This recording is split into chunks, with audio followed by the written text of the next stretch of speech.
Ecuador no para.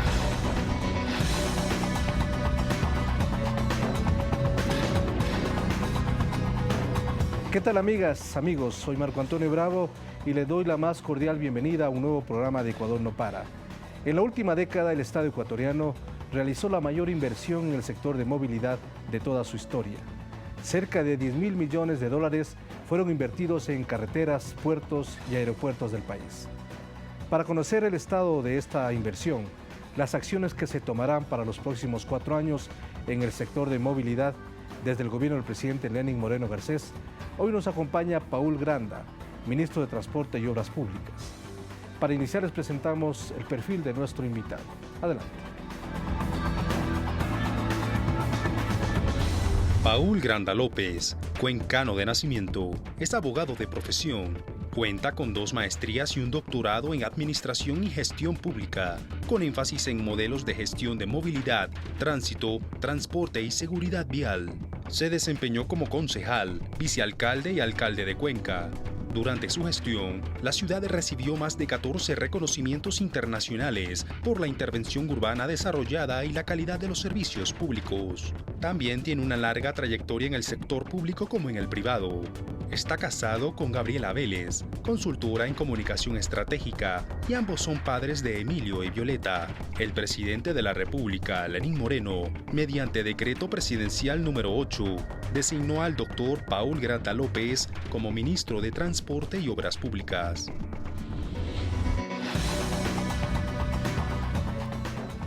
Una vez más, como siempre, bienvenidos y bienvenido, ministro. Gracias por estar en nuestro programa. Gracias, Marco Antonio. Un gusto poder acompañar.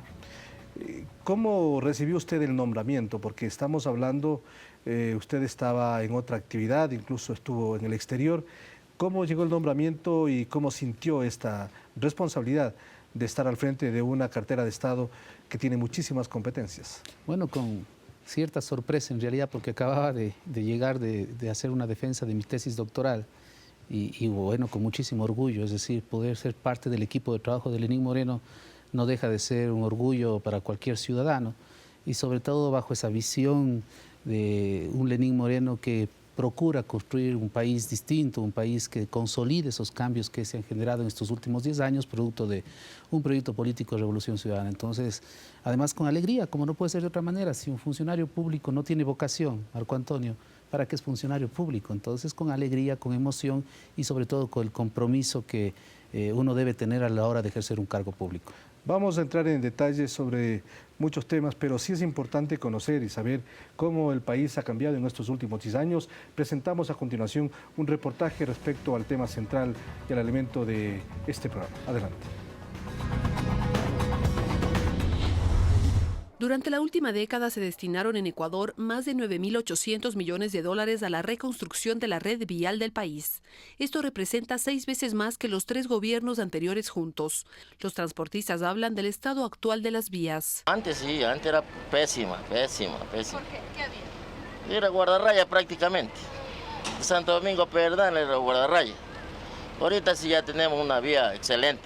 Con las vías buenas, el turista sí va a las playas, a otros lados.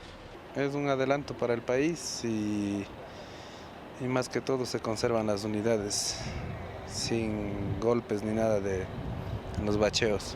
Más seguro y tranquilo, contento de estar, o sea, no importa pagar el peaje, pero las vías están bien, las de Otavalo a Ibarra. En la última década se han realizado obras en varias provincias como el aeropuerto del Coca en Orellana. Se ampliaron puertos como el Bolívar. Se hicieron obras de dragado en otros puertos ecuatorianos. El puente Los Caras, el más largo del país en Manabí, fue un pedido hecho por sus pobladores hace más de 50 años. Y la troncal amazónica une esa zona con el resto del país. Según datos oficiales, desde el 2007 se han construido y mejorado alrededor de 9.700 kilómetros de carreteras, que ahora tienen señalización, puentes y sistemas de drenaje. Además, la mayoría pasaron de tener 2 carriles a 4 y 6 carriles. Verónica Rivadeneira, Agencia Andes. Muy bien, entramos en detalle, ministro. Usted recibió una herencia muy importante respecto al cambio profundo que ha tenido el país en cuanto a movilidad, en cuanto a carreteras, al diseño de nuevas vías. 10.000 millones de dólares, casi 10.000 kilómetros de carretera. ¿Cómo analizó usted y qué perspectivas tiene de lo que va a ser fundamental el mantenimiento de las vías? Bueno, como usted lo ha dicho y como lo dice el reportaje, una inversión importantísima, una inversión que no hubiese sido posible realizarla en otros momentos si no hubiese habido esa visión de la necesidad de invertir en infraestructura, no solamente en materia vial, sino en materia aeroportuaria y en materia portuaria. Una inversión que requiere efectivamente cuidarla. Nosotros por eso hemos planteado como uno de los primeros ejes, o el primer eje más bien de nuestra gestión, la necesidad de implementar modelos de gestión en materia vial. Para todas las vías del Para país. todas las vías, es decir, hay que buscar de todas las formas, por todos los mecanismos. Primero, a través de incentivar la inversión extranjera, de la inversión nacional también, a través de concesiones, que puede ser uno de los mecanismos, a través de alianzas público-privadas, que también es otro mecanismo que se puede utilizar para dar mantenimiento a ¿Inversión nuestro solo sistema privada vial. o pública también? Mixta, es decir, puede haber ahí un esquema de cooperación, ya se lo ha hecho en el país y se lo tiene que seguir haciendo, y por supuesto también lo que representa la alianza público-público, es decir, trabajar con los gobiernos autónomos descentralizados. Ahora, ¿qué modelo se implementa? Depende de la vía. No es lo mismo la vía Loa No Santo habrá un Domingo. solo modelo para todas las vías, sino Exacto, diferentes modelos de acuerdo a las circunstancias. Así es, se tiene que adaptar. Y fundamentalmente a una característica que es esencial en este ámbito, que es un término técnico que se llama el TPDA, que es el tráfico promedio que tiene cada una de las vías de manera diaria. Entonces, es imprescindible que con estos criterios, con algunos criterios, establezcamos modelos de gestión para nuestras vías. Y esos modelos de gestión deben tener la capacidad de adaptarse a las realidades de las vías del país. Hay vías que son bastante transitadas y serán cotizables, pero hay vías que no lo son tanto y que reciben y que necesitan el respaldo del Estado para su mantenimiento. Del gobierno nacional, efectivamente. Por eso decíamos, no podemos pensar simplemente en un modelo. Algunas tendrán posibilidades de ser sujetas de una concesión, otras de una alianza público-privada, pero también de alianzas público-público. Lo que no puede pasar es que no exista vía en el país que no tenga modelo de gestión. Todas deben tener un modelo de gestión, incluso que le permita al país ahorrarse, porque mire usted, hace aproximadamente 15 días recibimos un informe del BID, del Banco Interamericano de Desarrollo, que nos decía que se requiere aproximadamente 300 millones de dólares al año para dar mantenimiento a las principales vías del país. Si eso es un valor, digamos, yo creo que bastante optimista desde el punto de vista del requerimiento, digamos, es bastante recurso. Estamos hablando de más de 1.200 millones de dólares que requeriríamos en los próximos 4 años. Entonces, si podemos ahorrarnos recursos a través de la participación del sector privado y sobre todo garantizamos que las vías del país estén en buenas condiciones, yo creo que habremos cumplido con nuestra labor. Ahora, una cosa, Marco Antonio, que también es importante decir. Para nosotros, para este gobierno, las vías no son solamente concreto, no solamente son asfalto, no solamente es, digamos, infraestructura pura y dura. Para nosotros las vías son desarrollo, son empleo, son oportunidades, son conectividad, son bienestar, son la generación de posibilidades de que nuestra gente tenga más oportunidades en su vida cotidiana y diaria. ¿Cuánto tiempo más podría soportar la actual situación que tienen las carreteras del país sin un modelo de gestión, de un apoyo o de una inversión de cualquier índole? Depende de cada vía y de cada circunstancia, incluso yo diría de cada situación climática, y depende también de la situación climática que podamos vivir en el país estos próximos años.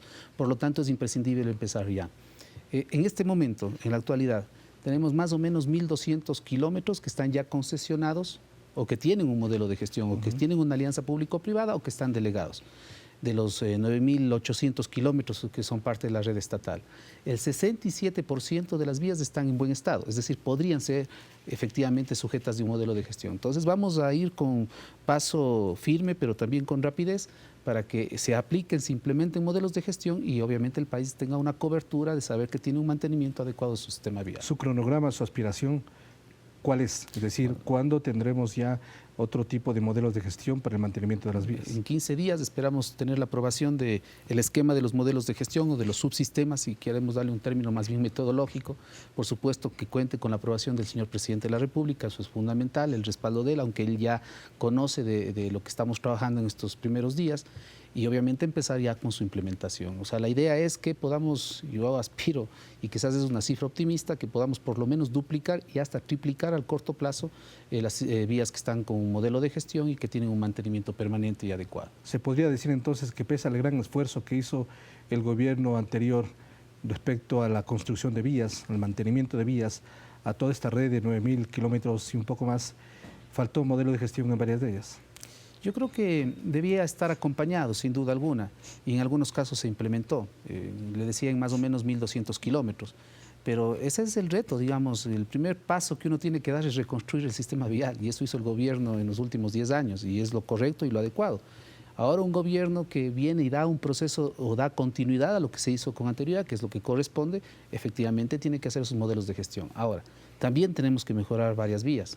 El 27, casi 28% de las vías están en estado regular. A esas vías hay que generar, o sobre esas vías hay que generar una inversión para ponerlas en buen estado y a su vez que sean sujetas de un modelo de gestión.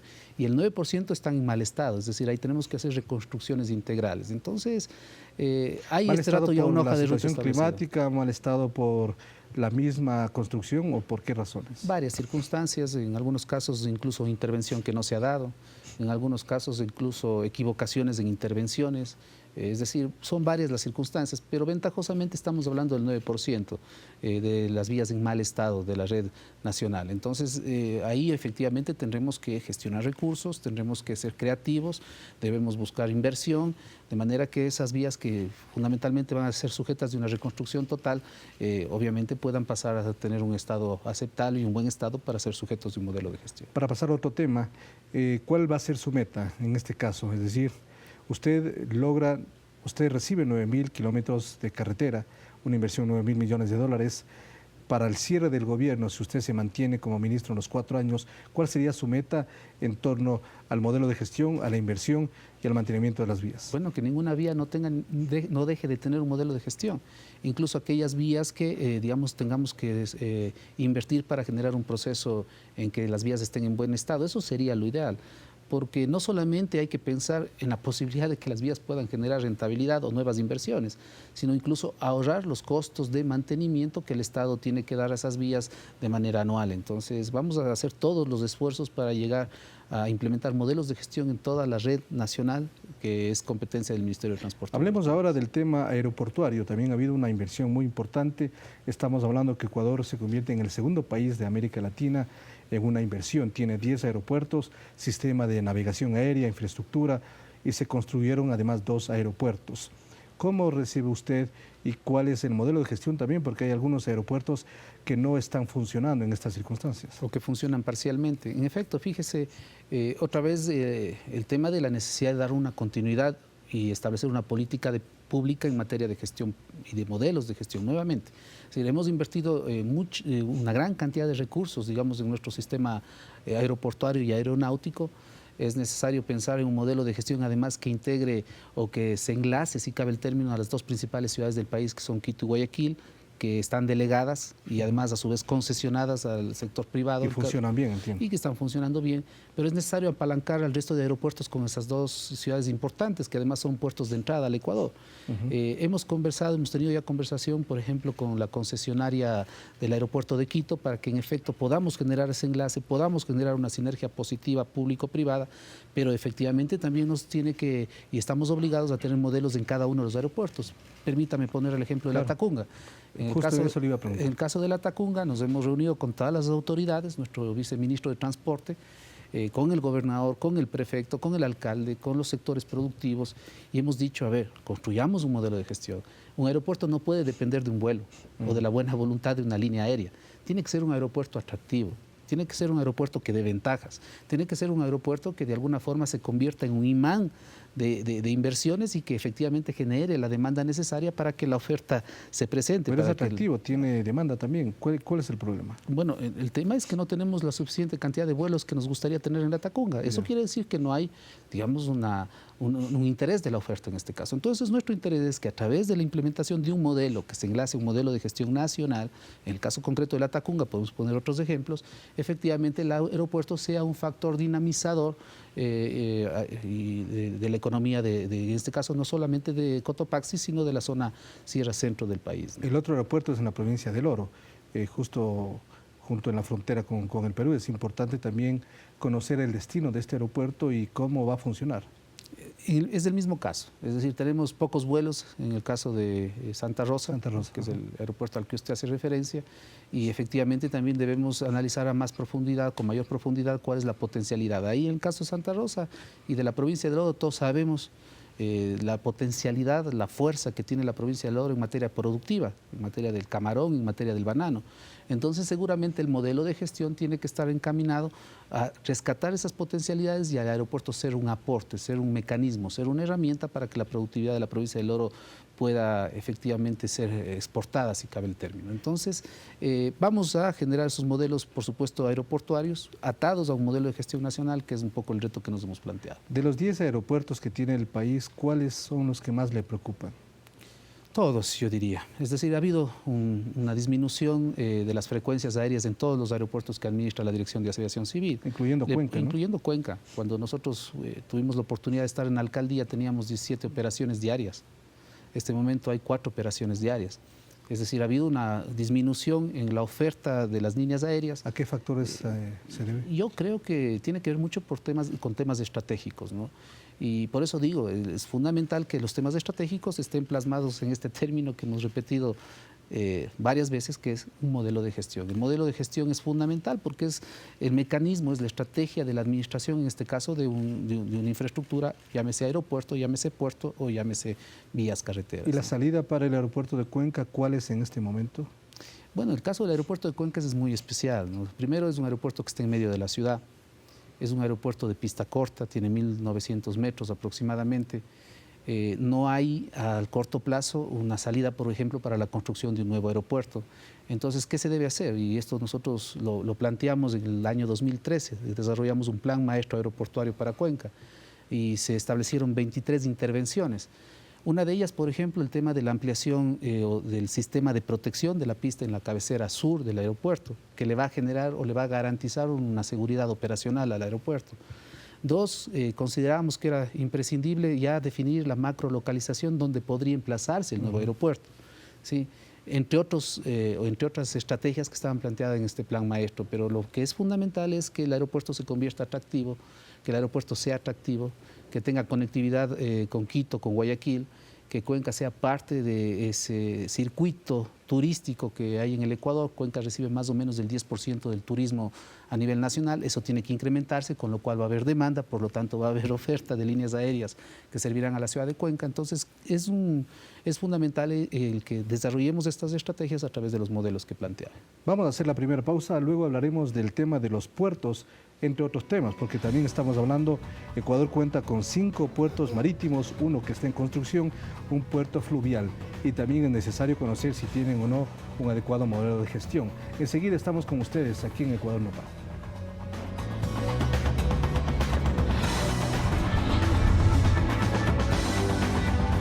Ya volvemos.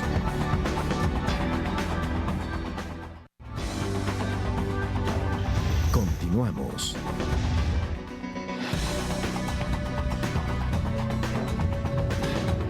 Hablemos ahora entonces de los puertos internacionales. Ecuador tiene 5 marítimos, 1 que está en construcción, un puerto fluvial con una inversión de más de 20 millones de dólares.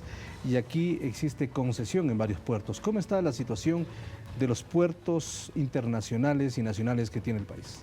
Bueno, yo creo que se han dado pasos importantes nuevamente en materia de infraestructura. Quizás en temas de gestión o de modelos de gestión que estamos tocando, también el tema portuario no es la excepción. En el caso de Puerto Bolívar, tenemos una alianza público-privada con una empresa turca que se llama Gilport. Ahí, en efecto, esta alianza público-privada tiene vigencia no más de 4 o 5 meses. Se afirmó o se inició, digamos, la administración de esta empresa turca del puerto de Puerto Bolívar en el mes de marzo de este año. Efectivamente está, yo digo, sufriendo los problemas de inicio, de parto, digamos, de esa nueva administración. Son 750 millones. Son 750 millones aproximadamente en 50 años que serán invertidos en este puerto. Obviamente implica una modernización intensa. De la información que tenemos, ya se ha invertido 11 millones de dólares en infraestructura, se ha invertido 4 millones de dólares o casi 6 millones de dólares en tema de tecnología, pero efectivamente en esa relación necesaria, en esa relación que se requiere, que se necesita, se está trabajando intensamente para que, en este caso, podamos desarrollar una especie de alianza estratégica con el sector productivo para que el puerto sea efectivamente lo que tiene que ser. Esa herramienta de generación de más productividad, de más exportaciones, de más oportunidades de empleo para la provincia del Oro y las provincias del Austro ecuatoriano. Eso es en el caso del Puerto Bolívar.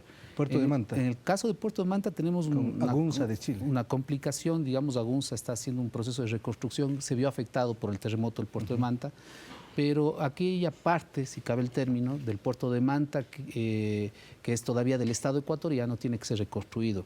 Estamos haciendo una evaluación, se estima que podría ser alrededor de $20 millones necesarios para reconstruir ese puerto.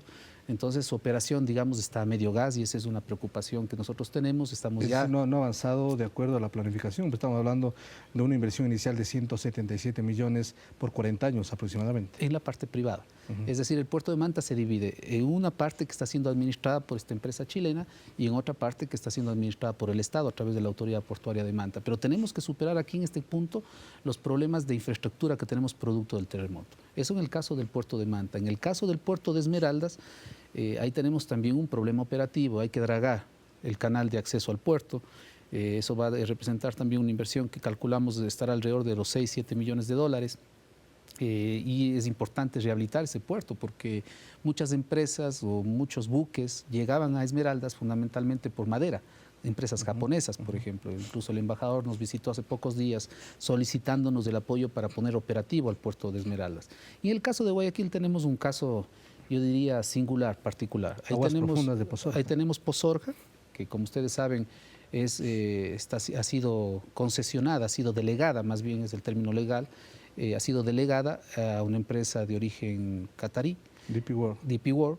Está en proceso de construcción, la inversión ha arrancado, ya se está incluso construyendo la vía que conecta con playas y que conectaría con nuestra red vial estatal. Se está haciendo ya el movimiento de tierras para lo que va a ser la infraestructura portuaria y efectivamente ese es un puerto con características especiales porque ese es un puerto que va a detonar la posibilidad de que al Ecuador pueda llegar buques de gran calado, es decir, con gran capacidad de transporte, en este caso de mercaderías. Y ahí tenemos dos puertos más, un puerto que está concesionado a Contecom, que es una empresa filipina, de capitales filipinos, que hay un contrato que está funcionando bastante bien, y hay también puertos de carácter privado, ¿sí?, que funcionan también en el puerto de Guayaquil. Es decir, hay que definir ciertas políticas, reconozco, de alguna forma que nos garanticen la competitividad entre los puertos y que ningún puerto de alguna forma mate a otro puerto, no, lo contrario, que sean complementarios. Entonces, en esa línea de conducta estamos haciendo un análisis exhaustivo, minucioso de las condiciones de cada uno de los puertos. Los puertos incluso pueden ser sujetos de un proceso de especialización, por ejemplo, el puerto Bolívar. Sin duda, el 80-85% de su actividad está relacionado con la exportación de banano, entonces se especializa.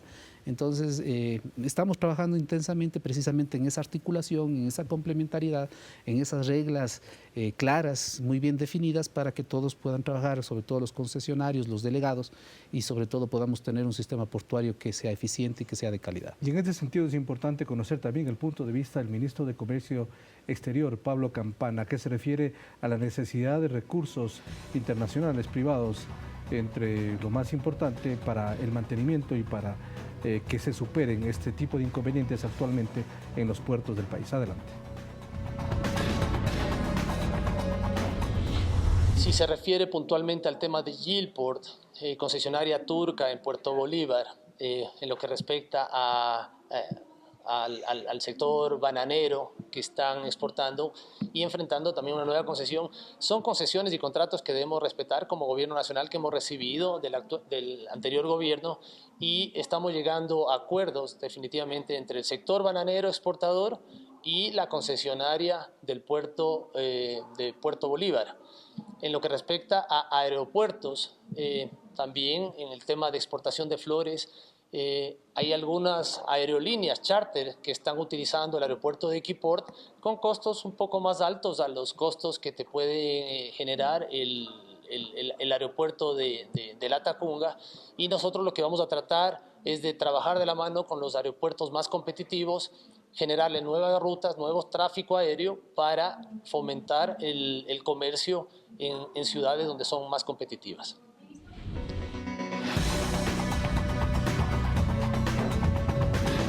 La necesidad entonces, ministro, de acuerdo a lo que dice su colega, respecto a tener un mantenimiento, tener unas vías adecuadas para la inversión fresca, sobre todo internacional. El tema, yo diría, de la infraestructura vial, aeroportuaria y portuaria es trascendental para la producción y para el comercio exterior. Estamos trabajando intensamente y de la mano con Pablo, tratando de resolver algunos temas, inclusive de relacionamiento en algunos casos, y esa es nuestra obligación. La ventaja es que hemos encontrado en este gabinete, digamos, en este gobierno, esa posibilidad de sinergias entre diferentes carteras de Estado en la solución sobre todos los problemas y sobre todo de facilitar, de dar garantía, de dar seguridad jurídica y sobre todo que se dé un buen servicio, que es lo importante, que seamos eficientes a la hora de dar estos servicios de conectividad, de movilidad.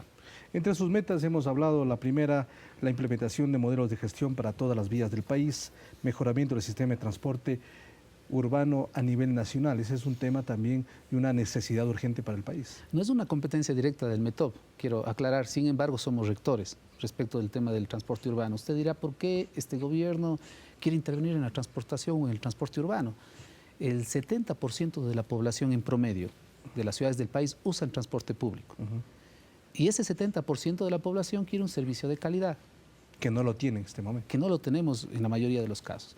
Por eso es imprescindible que se definan políticas públicas, por eso es imprescindible que el METOP colabore, apoye, ayude, acompañe técnicamente a los municipios, sobre todo grandes y medianos del país, y es el caso de Quito y Cuenca.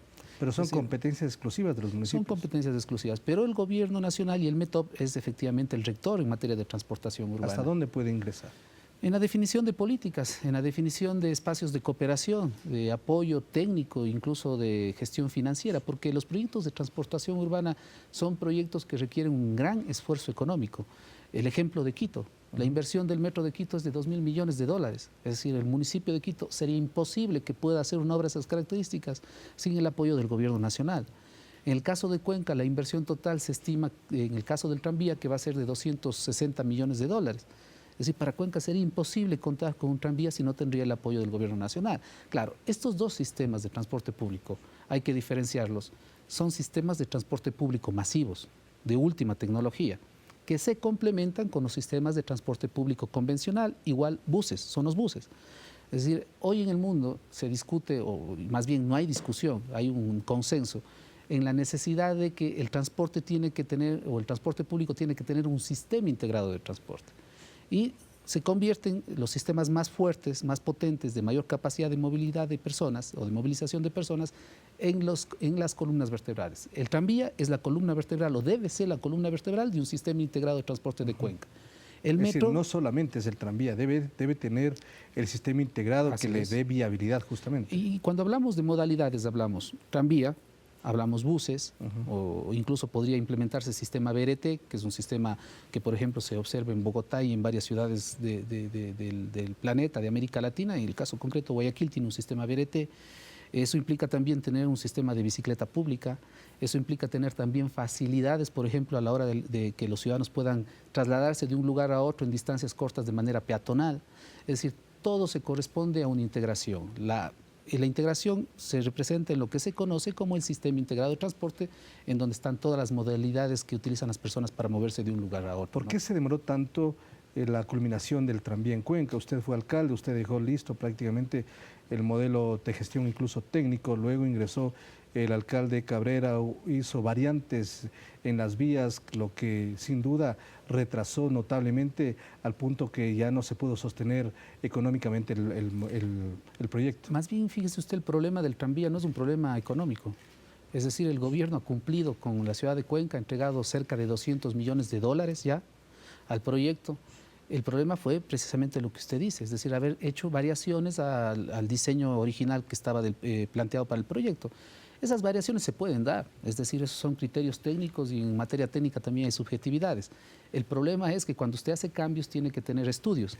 Si usted no tiene estudios, eso le hace que pierda tiempo y hace que además si los estudios cambian, que necesite más dinero. Eso es lo que sucedió en el caso de Cuenca, pero el gobierno nacional ha dado 200 millones de dólares al día de hoy de los 232 millones originales o del presupuesto original y ha entregado el Ministerio de Defensa, el gobierno nacional, el anterior gobierno, un terreno que puede estar más o menos valorado en 30 millones de dólares, es decir, con lo cual prácticamente existiría una cobertura financiera. El problema es más bien técnico.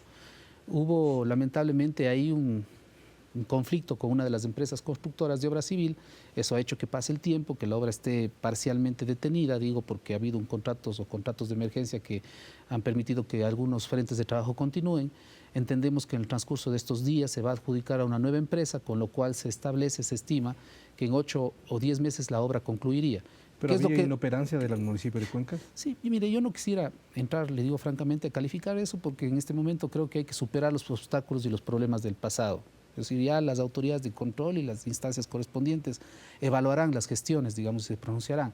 En este momento lo que Cuenca quiere es que la obra se termine. Lo que Cuenca quiere es tener un tranvía que esté circulando y que sea la columna vertebral de un sistema integrado de transporte. Y esa es la actitud del gobierno, es decir, apoyar financieramente, ¿sí? Por supuesto haciendo esfuerzos enormes, porque tampoco es que existan recursos ilimitados. Vamos a apoyar técnicamente, hemos conformado una comisión en donde están integradas universidades, cámaras de la producción, por supuesto el METOP, no solamente para ver qué es lo que pasa con el proyecto, sino para dar asistencia técnica, para cooperar, para ayudar, para apoyar, para sacar adelante esta obra que los cuencanos esperamos. ¿Más dinero se va a entregar? Porque está hablando de 232 millones, entregó 200 millones más el terreno, 230, es decir, sí, va a costar la obra, de lo que nos ha dicho el municipio, va a costar aproximadamente 260 millones de dólares. Todo eso está ¿Los 30 garantizado. millones adicionales le van a entregar al gobierno? Está garantizado ya por convenios no de ahora, sino de hace 3 años y medio, por supuesto, ese flujo de recursos que requiere el proyecto del tranvía. Por eso le digo, no me preocupa en el caso del tranvía el tema financiero. A mí me preocupa es que las decisiones técnicas que se tomen y en las cuales nosotros, por supuesto, vamos a cooperar para que el proyecto concluya sean las adecuadas, y en esa línea de conducta estamos. ¿Cuándo terminará el proyecto? De 8 a 10 meses es lo que nos ha dicho la municipalidad, y empezará ya el periodo de prueba de operación del tranvía. Pero ahí hay otros nudos críticos importantes que hay que tener en cuenta y que nosotros estamos observando y planteando al municipio. Que es, por ejemplo, la integración con las otras modalidades de transporte. Si el tranvía no se integra con el sistema de buses, va a tener problemas operacionales, y por eso es necesario ya trabajar en esa línea, y el municipio nos ha dicho que están en esa línea de conducta trabajando. No es el caso del metro. ¿Cómo está el metro de Quito? En el caso del metro, como usted sabe, de la información que nos ha entregado el municipio de Quito, hay un avance importante, más allá de las expectativas que tenían de acuerdo al cronograma. El problema del metro es un problema financiero. Es decir, que hay que gestionar recursos en 330 millones de dólares adicionales. El gobierno y el presidente Lenín Moreno se ha comprometido, y eso es importante decirle, porque aquí hay una voluntad del presidente Moreno. La voluntad política es trascendental para los proyectos de estas características, tanto para Cuenca como para Quito. Si no habría esa voluntad del presidente Moreno, seguramente serían inviables muchos proyectos. Entonces, ahí la voluntad del presidente de dar el aval para que precisamente el municipio de Quito pueda contar con esos 330 millones de dólares adicionales para completar el financiamiento del 100%. En este caso solamente hablamos del aval, no hablamos de recursos del gobierno al municipio de Quito. Bueno, el gobierno está dando 750 millones de dólares. Bueno, de lo que ha dado, aparte de lo que ha dado. De lo que está dado y comprometido.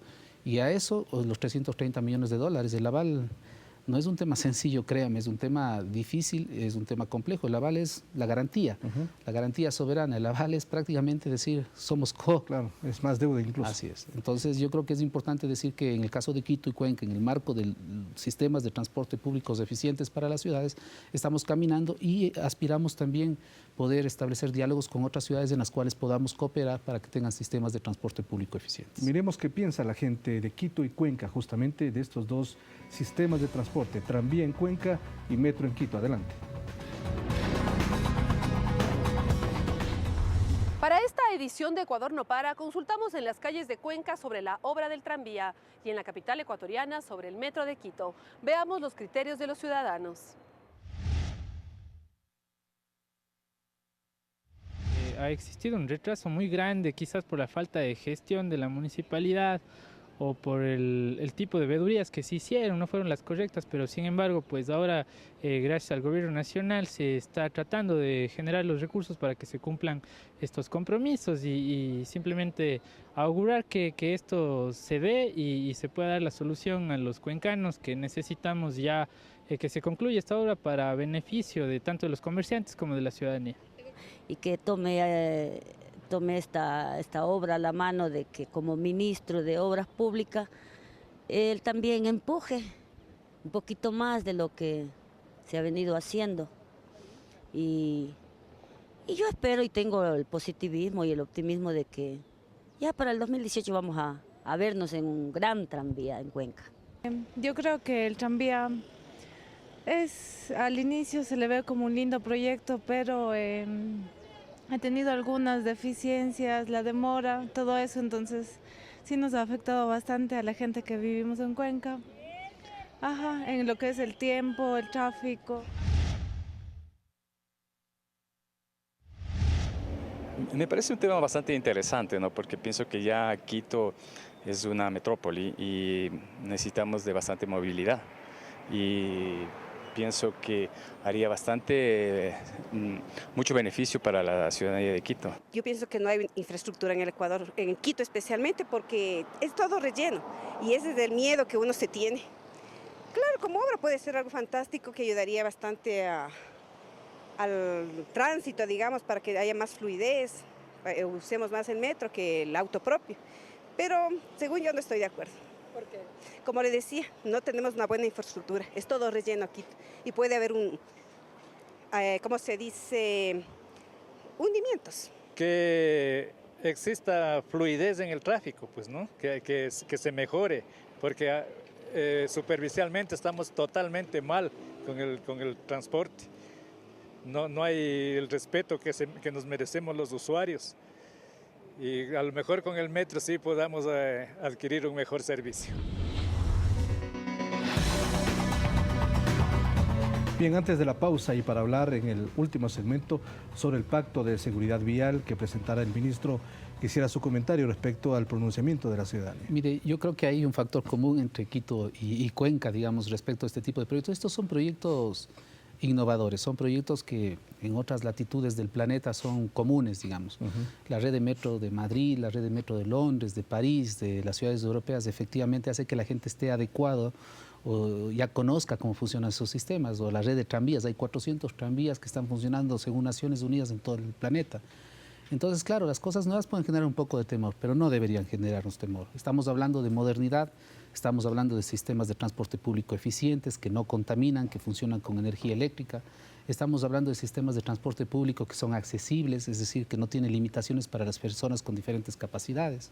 Estamos hablando de sistemas de transporte público eficiente, que mueven masivamente personas de un lugar a otro, es decir, el tiempo que le tomaba de un extremo a otro en la ciudad de Quito se va a reducir significativamente para las personas. Eso va a ser ahorro de tiempo, me va a permitir estar más pronto en casa, digamos, y disfrutar de mi familia, de nuestras familias. Entonces no hay que tenerle temor. En efecto, lo que sí el gobierno nacional, y esto, insisto, es un compromiso de nuestro presidente, el presidente Lenín Moreno, y él está absolutamente comprometido con estos dos proyectos, es que estas obras concluyan, que estas obras se puedan inaugurar y que estas obras cambien radicalmente el sistema de transporte público de estas dos ciudades. Si podemos hacer más, en buena hora. Y como le decía, el Ministerio de Transporte, el gobierno está dispuesto a apoyar a los municipios y acompañar en estos proyectos de sistemas de transporte público eficientes. Muy bien, vamos a hacer una pausa, luego volveremos con el tema central, también tiene que ver con el Pacto por la Seguridad. Pese a los esfuerzos que se ha hecho en los últimos años, los accidentes de tránsito siguen siendo un grave problema para el país. Enseguida regresamos con ustedes.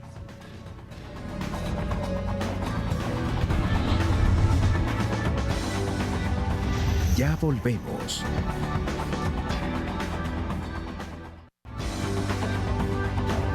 Continuamos. Sin duda el tema de los accidentes de tránsito sigue siendo una gran preocupación, mucho dolor para los ecuatorianos que han perdido amigos, familiares, personas muy queridas. En este año, desde enero hasta el mes de junio, según los datos que ha proporcionado la Agencia Nacional de Tránsito, el número de accidentes es de 14.000 y el número de fallecidos es de 1.000, aproximadamente 1.011 fallecidos hasta el mes de junio. Son datos que realmente nos estremecen, ministro, y pese a los esfuerzos, ¿por qué se siguen presentando tanto dolor en las vías ecuatorianas? En efecto, Marco Antonio, usted lo plantea con bastante precisión, digamos. Este es el dato, no sé si podemos mirarlo, de los accidentes que hemos sufrido, la evolución de los accidentes entre el año 2005, 2016 y 2017. Estamos haciendo aquí un dato comparativo, digamos, en los primeros 6 meses. Si bien en el caso del año 2017, el año en curso, vemos una disminución, lamentablemente podemos concluir de que ha habido mucha más violencia en esa accidentabilidad y vemos que existe un incremento importante en los primeros 6 meses a 1.011 personas que han fallecido, a 2.017 personas a 10.664 personas que han resultado heridas de los accidentes de tránsito. ¿Qué quiere decir esto? Quiere decir que comparativamente entre el año 2016 y 2017 hemos tenido un incremento. Y este es un tema que en efecto creo que nos llama a todos, bajo una concepción de corresponsabilidad, a plantearnos un gran pacto nacional, que es la propuesta que está haciendo el gobierno nacional. Esto dentro del diálogo nacional. Dentro del diálogo nacional, pero un pacto que nos lleve también a acciones concretas y puntuales. Porque no solamente están involucrados los sectores del transporte, hay que decirlo. Si me permite, aquí tenemos otro cuadro que nos dice que el 87% de los vehículos, o el 87% de accidentes, son en vehículos privados. Corresponde a los vehículos privados. Y el 12% al servicio público. Sin duda alguna, el impacto de un accidente de un vehículo de transporte urbano es enorme. Ajá. Sí, como el que vivimos lamentablemente en la carretera Aloac-Santo Domingo, con 14 fallecidos de una manera dramática, digamos. Pero esto quiere decir que todos somos corresponsables. Es decir, por supuesto que el transporte, el sector del transporte, el señor que conduce un vehículo de transporte público tiene muchas más obligaciones, porque es profesional. Tiene la obligación no solamente de cuidar su vida, sino cuidar la vida de las personas que transportan. Porque se dio el caso en el último accidente, por ejemplo, una persona que no estaba habilitada para manejar, que tenía muchas contravenciones, y además el bus no estaba en condiciones. Estaba habilitado, es decir, porque ha cometido 52 infracciones hasta el año 2014 con la vigencia de la nueva ley, y a partir de ahí estaba habilitado con los puntos, pero ese historial tiene que contar. Digamos, si hay una persona que lamentablemente por A o B motivo comete tantas infracciones, quiere decir que requiere de capacitación, requiere de formación, etcétera, etcétera. Pero como le decía, no solamente es el sector del transporte público, sino también es los vehículos particulares, es decir, las personas que conducimos vehículos por las carreteras y por las calles de nuestras ciudades. Entonces, este gran pacto hace un llamamiento a que seamos todos corresponsables, transportistas, Ministro, un ciudadanos. Segundo, si me permite, porque las causas del accidente son diferentes. Las causas mayores, estamos hablando de un 15%, conducir desatento por el celular, entre otras cosas, luego un 13% superando los límites de velocidad, Impericia. Un 13% no respetar las señales de tránsito, es decir, son aspectos inherentes al comportamiento humano. Y eso es cultura ciudadana. Ese pacto llama a eso. Yo decía corresponsabilidad, a por supuesto tomar acciones puntuales y concretas. Nosotros tenemos ya una hoja de ruta al respecto, pero queremos que toda la ciudadanía, el sector del transporte, los ciudadanos, todas estas organizaciones que de alguna manera han acompañado a los familiares víctimas de accidentes de tránsito, seamos parte de la solución. ¿En qué consiste el pacto? El pacto, primero, insisto, es este llamado público que hacemos desde el Gobierno Nacional. Y segundo, a trabajar sobre 4 líneas de conducta, si cabe el término. Primero, conseguir que tengamos vías seguras. ¿Sí? Sobre esto se va a desarrollar un conjunto de acciones puntuales y concretas para que estas vías sean seguras. Señalización, equipos de control, centros de atención, intervención en ciertos puntos críticos de las vías, que eso pasa mucho por el tema de infraestructura. Pero eso de alguna manera existe también. Existe, pero no cabe duda que hay que seguir mejorando. Vehículos seguros. ¿Qué quiere decir vehículos seguros? Que cada vehículo tenga un kit de seguridad, bolsas de aire, que se utilice cinturones, que exista revisión técnica permanente, digamos, y eso tiene que estar verificado por las autoridades de control, que se dé homologación, por ejemplo, en tema de uso de cascos cuando se utiliza un vehículo tipo motocicleta, ¿sí? Que también es fundamental. Es decir, uno de los temas que mayor accidentabilidad genera o que mayores problemas en cuanto a sus accidentes, a estos incidentes genera, es que la gente no utiliza seguridad en su vehículo. Si usted se fija, si usted sale este fin de semana, se da una vuelta por la ciudad de Quito, se va a dar cuenta que la gente que va atrás del vehículo no lleva cinturón de seguridad. ¿Sí? Y cuando un vehículo tiene un accidente, las personas que van dentro se convierten en un objeto, es decir, son un objeto que puede desprenderse, puede salir del vehículo causando daños que pueden ser irreparables. ¿Cuáles son los otros 2 puntos? Y los otros 2 puntos son el que tengamos usuarios seguros. Esto quiere decir que se dé un proceso de evaluación y concienciación a los conductores, una recategorización de las licencias, establecer, por ejemplo, rankings a las escuelas de conducción e incluso a las empresas de transporte público. Es decir, que en función del cumplimiento de las normas, es decir, la empresa de transporte tal y cual es la más segura del país. Es decir, para que exista una suerte y un dinamismo en cuanto a la mejoría de los servicios que puede prestar, en este caso, las empresas de transporte público. Y el cuarto eje es la respuesta ante siniestros, es decir, asesoría a víctimas, seguimiento a las sanciones, rehabilitación de víctimas, que creo que también son temas fundamentales. Insisto, estos 4 pilares de este gran pacto son, digamos, líneas sobre las cuales es importante que trabajemos todos. En el pacto queremos que todos coincidamos, que todos seamos los gestores de ese pacto que nos permita reducir esta tendencia que hemos visto en este primer semestre de este año. ANET, en un remitido público en los medios de comunicación impresos, establece 2 aspectos fundamentales: establecer un observatorio nacional de seguridad vial y segundo, evaluar las escuelas de conducción para garantizar una buena formación. ¿Cuál es su criterio? Me parece positivo, es decir, la evaluación constante de las escuelas de conducción creo que es una obligación. Son los formadores de los conductores, tanto de transporte como de los conductores de vehículos particulares. Yo creo que es importante también que se incluya un observatorio que permita analizar no solo cifras, sino ver y evaluar las políticas públicas que se están implementando en estos 4 ejes que estamos planteando. Positivo. Yo creo que ANETA debe ser parte fundamental y todas, incluso las escuelas de conducción, todos los sectores, parte de este gran pacto que es la convocatoria que el Gobierno Nacional ha hecho. Aquí vamos a otro tema que también es fundamental. Estamos hablando de que el MTOP está liderando estas políticas porque es el rector del transporte a nivel nacional.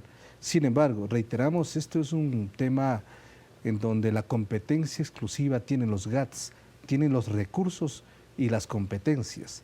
¿Por qué también los GATS no se preocupan, no intervienen y no buscan las mejorías en las vías que les corresponden? Por supuesto, nosotros estamos haciendo en este llamado público, en este pacto por la seguridad vial, a que todos los gobiernos autónomos descentralizados, en el caso de los municipios que son los competentes exclusivos y también en los gobiernos provinciales que son competentes sobre la red provincial, sobre las vías provinciales, sean parte de este gran pacto. Es decir, este es un llamamiento a la unidad. Yo creo que hay temas en la vida de una sociedad que no tienen o no deben ser sujetas de ningún tipo de distinción ni política, ni religiosa, ni cultural. Es decir, yo creo que en este punto, en el tema de la vialidad, de la seguridad vial, todos debemos ser parte de la solución, todos debemos abordar el problema con valentía, con responsabilidad, pero también ser parte de la solución. ¿Como ministerio tenía previsto este pacto, este concepto de generar un cambio fundamental en el comportamiento o debido al accidente ustedes tomaron esta iniciativa? No, nosotros teníamos dentro de uno de los ejes importantes de la labor, de la gestión de este ministerio, de hecho aprobado ya por el presidente Moreno en su momento, cuando le presentamos lo que serían las 4 líneas estratégicas de intervención del METOP. Evidentemente el último accidente precipitó el lanzamiento del plan, nosotros teníamos previsto hacerlo de aquí a 15 días, pero bueno, o sea, yo creo que hay que poner todo el esfuerzo, toda la pasión, todo el compromiso necesario para sacar adelante este pacto, que creo que lo que tiene como objetivo es reducir los niveles de accidentabilidad, es reducir el número de fallecidos de aquí hasta finales del año. Ahora, también es indiscutible que cuando existe este tipo de accidentes, de temas bien complejos, hay controles, la policía sale nuevamente a las carreteras, hay controles de los metropolitanos en las ciudades, pero pasa un poco el tiempo y vuelve a lo mismo.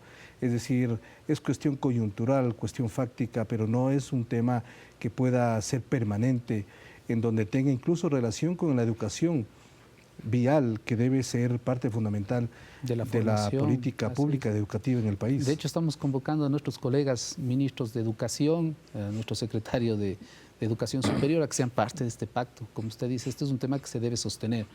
El pacto es compromiso, el pacto es asumir corresponsabilidad, pero evidentemente tenemos que generar un mecanismo de seguimiento de que estas políticas se mantengan, de que estas políticas se den. Es decir, que el control sea permanente, que el control sea aleatorio, que se verifique que todos los vehículos tienen revisión técnica vehicular para reducir, por supuesto, los riesgos, en este caso, de accidentabilidad producto de problemas mecánicos, la formación permanente de los conductores, medidas preventivas, etc. Por eso el tema de la veeduría, del observatorio, cabe dentro de ese pacto, es decir, para sostener la política pública y para que logremos los resultados que aspiramos. Porque hay algunas ciudades en donde no es obligatorio la revisión vehicular. Bueno, la revisión técnica vehicular es obligatorio en el país. Es decir, efectivamente hay ciudades que están implementando mecanismos para hacer la revisión técnica vehicular, pero eso no quiere decir que no exista la obligación. Y creo que debemos ir hacia allá. Es decir, que las ciudades que son competentes en materia de tránsito, transporte, seguridad vial, implementen los centros de revisión técnica vehicular lo más pronto posible para evitar un riesgo adicional que es tener vehículos en condiciones mecánicas no adecuadas. A raíz de este dramático y horrendo accidente que vivimos los ecuatorianos hace poco, la ANT suspendió de forma indefinida el permiso a la operadora de la cooperativa La Maná.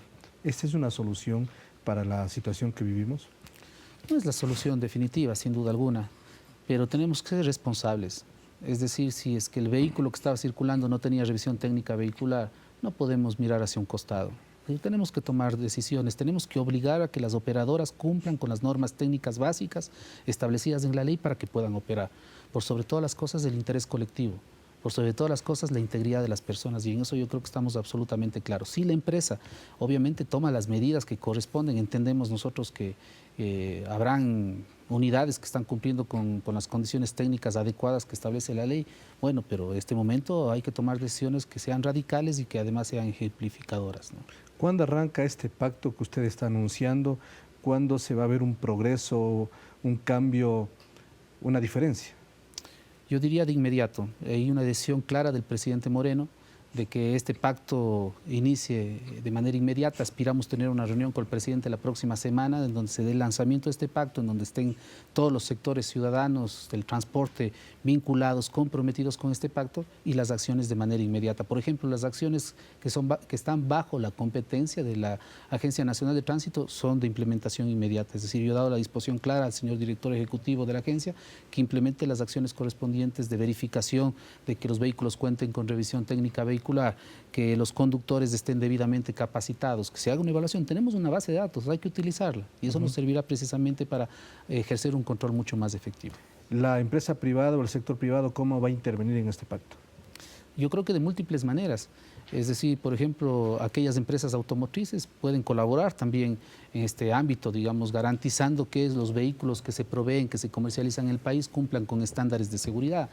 Los medios de comunicación, hacemos un llamado a los medios de comunicación a que nos ayuden a educar, a capacitar a los ciudadanos que conducen vehículos, a los ciudadanos que transitan en las calles en una motocicleta o a las personas que caminan las ciudades. Es decir, también tenemos que en ese pacto, digamos, todos asumir la responsabilidad y asumir comportamientos básicos, culturales para protegernos entre todos. Hay que cuidarnos como sociedad y este pacto procura eso, reducir la accidentabilidad, reducir el impacto de los accidentes y que vivamos en una sociedad mejor. Un tema final, ¿cuáles son los aspectos fundamentales, las metas que usted se propone al terminar su mandato? Bueno, modelos de gestión vial, portuarios, aeroportuarios que estén en ejecución, que nos permitan tener infraestructuras de calidad, que el Estado disminuya el gasto en estas infraestructuras a través de estos modelos de gestión, ampliar la red vial también, por supuesto hay puntos en donde necesitamos ampliar la red vial, esto vamos a tener que ser muy creativos para conseguir los recursos necesarios, tener sistemas de transporte público eficientes en las ciudades, por lo menos en las ciudades grandes del país, luego tal vez las ciudades intermedias, y obviamente que existe una reducción significativa y se implemente, se instaure en el Ecuador una cultura de paz en nuestras vías y en nuestras carreteras. Ministro, gracias por acompañarnos. Marco Antonio, muchas gracias a usted. Muy gentil, hemos conversado, amigas, con el ministro de Transporte y Obras Públicas. Aquí concluye Ecuador no para. Nos acompañó Paul Granda, ministro de Transporte y Obras Públicas. Con él analizamos la situación de las vías, puertos, aeropuertos del país, acciones que se tomarán desde el gobierno para el sector de la movilidad en los próximos años y la situación del metro, el tranvía, entre otros temas. Como siempre, gracias por su atención. Hasta una próxima oportunidad. Felicidades.